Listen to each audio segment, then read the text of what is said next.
कुंडली कवळे हरी विठ्ठल श्री गुरु ज्ञानदेव तुकाराम पंढरीनाथ भगवान की जय राजा रामचंद्र भगवान की जय पवन सुत हनुमान की जय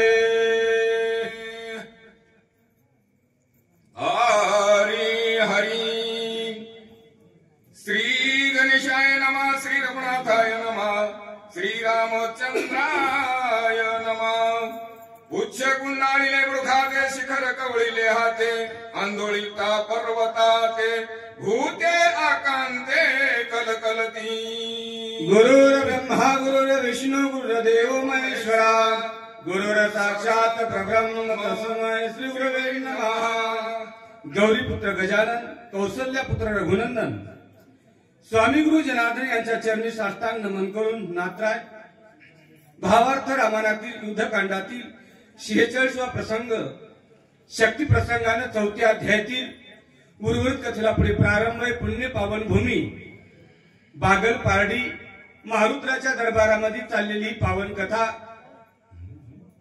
वेळ झालेला आहे। नाथराय कथा वर्णन करतात।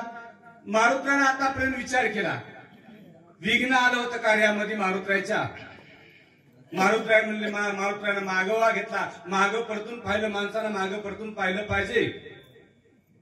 मारुत्राला कळाला आपण अभिमान केला की नाही, आणि म्हणून अभिमान करणार तिळे बरे जरी होय अभिमान मेरू तो समान भाव देवा माऊली लिहितात ज्ञानेश्वरीमध्ये कोळी अभिमानाबद्दल नवल अहंकाराची गोटी विशेष न लागले अज्ञाना फाटी सज्ञानाचे झोंबे कंठी नाना संकटी नाचवी।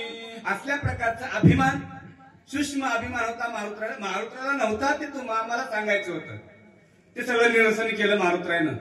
नाही अभिमान चांगला नाही हो, परमार्थामध्ये अभिमान घातक आहेच, पण संसारामध्ये अभिमान सुद्धा अपमान होते बरं अभिमान झाल्यानं।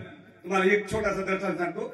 मी आणि माझा मित्र शिकायला होते, शाळेत शिकायला शिकत असताना ते शिकला आणि मी राहिलो ढोरवळायला। खरं सांगालो शिकणं झालं नाही परिस्थिती त्यावेळेची आपली। तो शिकला MA झाला इंग्रजीमध्ये, MA म्हणा डबल MA, आता मुंबईला नोकरीला आहे, लेक्चर आहे मोठा। त्याला इंग्रजी बोलण्याचा अभिमान होता, इंग्रजी बोलण्याचा, आणि गावात आला की मला इंग्रजी मध्ये बोलायचा, आणि मी मला मराठी नीट कळला मराठीत बोल की इंग्रजी कशाला बोलायला। पण ते रोग धडला माझ्यावर। मला एकदा घराला आमला चहा प्यायला नेलं, मला चहा पिला नेल्यावर घरी इंग्रजी बोलणार आहे बरं। योगायोगानं त्याची बायको मजासारखी आडाणी, तिला इंग्रजी नाही, ती घरी गेल्यावर म्हणाले 2 कप टी, काय 2 कप चहा कर असं मराठीत आहे। 2 कप टी, ती अडाणी होती, तिने ऐकलं 2 कप टी, तिने 2 कप टी म्हणलं की ती म्हणली तुझी माय कप टी, तुझा बाप कप टी, तुझी बहीण कप टी, तुझा भाऊ, तुझी आखी खानदान कप टी। झाला की अपमान। मी म्हणलं 10 रुपये दिला असता मी फाट्यावर चहा पित होतो, घरला जात होतो, हे अभिमान। पण मारुत्रानं सगळं चारलं, मारुत्रानं ओळखीलं। मारुत्रा म्हणजे माझ्या ताकद आहे, रामनामाची ताकद आहे। आणि त्या पर्वताकडे पाहिलं, पर्वताच्या बुडाला शक्तीचा वेढा दिला आणि त्या शिखराला हातात धरलं आणि पर्वत लक लक लक लक हालिल्या बरोबर कसं झालं सांगा। करोनिया राम स्मरण वेगी उपलता गिरी द्रोण धनानिले त्रिभुवन शेष फन तळकळा। धनानिले त्रिभुवन आता त्यावेळेस हालिल्या बरोबर आता त्रिभुवनामध्ये आकांत झाला आणि त्या पर्वताची मुळी शेषाच्या डोक्यापर्यंत गेली होती। शेषाच्या डोक्याला बुलबुल बुलबुल केला आता त्यावेळेस एकच आकांत झाला का झाला सांगा। गणानिले पाताळ हडबडले लोकपाळ वन देवता खळबळ केला कोल्हाळ सकळी गे। वन देवता कल्लोळ करू लागला आता त्यावेळेस त्रिभुवनामध्ये आकांत झाला। मारुत्रानं पर्वत उचलला, बोला भेने पळाली वंचरे ती लिंगली गिरी कंदरे ससे मैस तरस तगरे चौफेरे कलकलती। आता त्या पर्वतावर स्वापद होते, पर्वतावर प्राणी होते, म्हशी होते, तैसे होते, तगरी होते, नाही हत्ती होते, वाघ होते, सिंह होते. कसं करू लागले सांगा. अट्टाहास मदगजांचे आरडते व्याघ्रांचे सिंहनाद सिंहाचे केने दचके यमलोक दचकू लागले. अट्टहास मदाचे गर्जून असल्या हत्ती, रेडे, सिंह, वाघ आरोळ्या दौडाले. कशासाठी? भीती हो, भीती. कशाची भीती? मरणाची भीती हो. सगळ्यात जास्त भीती असेल तर कशाची मात्रोडेकर? मरणाची. माणूस सगळ्यात जास्त प्रेम कुणावर जर करत असेल तर स्वतःच्या जीवावर करते, स्वतःच्या जीवावर. नाही सगळ्यात जास्त कोणी म्हणत असेल मी तुझ्यावर लई प्रेम, साप खोटा यात्रा द्यावं नाही, स्वतःच्या जीवावर प्रेम. आम्ही म्हणून जीव वाचण्यासाठी आकांत होऊ लागला प्राणी मात्रामध्ये. मारुत्रानं पर्वत उचलल्यानं ते झालं सांगा. आंदोळल्या द्रुमवली भूते आकांतली सकळी त्याही दाती त्रणे धरली शरण आली कपीसी. कपीसी असल्या प्रकारे त्या पर्वतावर भूतावळी होती. भूत आहे ना, माऊली नव्वद म्हणले का, पळे भूत बाधा भेने तेथे. भूत आकांत करू लागले. अठरा त्यावेळेस भूत आकांत करू लागले. स्वतःचा जीव वाचण्यासाठी तणकट तोंडात धरलं. तणकट तोंडात धरणं म्हणजे शरण येणे. त्या काळाची परिभाषा आहे ती. आणि तणकटाची पेंडी डोक्यावर घेणं म्हणजे स्वतःला बाजारात विकायला उभं राहणे.